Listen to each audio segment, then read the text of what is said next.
Pemirsa, masa tugas anggota DPR periode 2004-2009 sebentar lagi akan berakhir. Namun hingga nyaris purna tugas, para anggota Dewan ini belum memberikan hasil kerja yang optimal, terutama bagi kepentingan rakyat yang diwakilinya.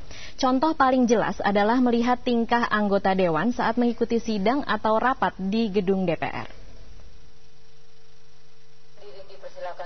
Kinerja anggota DPR hingga kini terus menjadi sorotan publik.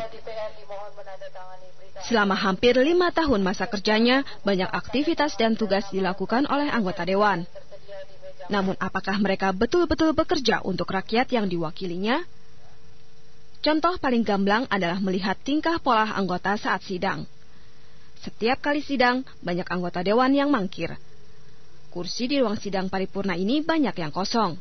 Padahal berdasarkan kode etik anggota DPR, anggota harus mengutamakan tugasnya dengan menghadiri secara fisik setiap rapat yang menjadi kewajibannya. Selama rapat berlangsung, mereka juga harus bersikap sopan, menjaga ketertiban, dan mematuhi tata cara yang diatur dalam tata tertib DPR. Faktanya, seringkali kita melihat, meski para wakil rakyat ini hadir secara fisik di ruang sidang, banyak di antara mereka yang tidak serius mengikuti rapat. Jika tidak ngobrol sendiri, anggota Dewan yang terhormat ini tertidur di ruang sidang, merokok, main SMS atau telepon, atau membaca koran. Sikap malas-malasan anggota Dewan ini semakin terlihat saat pemilu semakin dekat. Kehadiran anggota Dewan dalam rapat paripurna merosot tajam.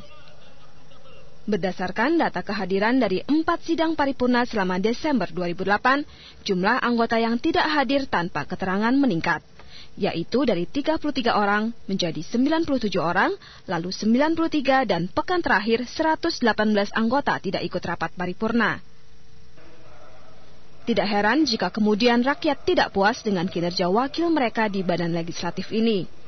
Karena bukannya memperjuangkan nasib rakyat, mereka justru lebih berpihak pada kepentingan pribadi, kelompok maupun partai.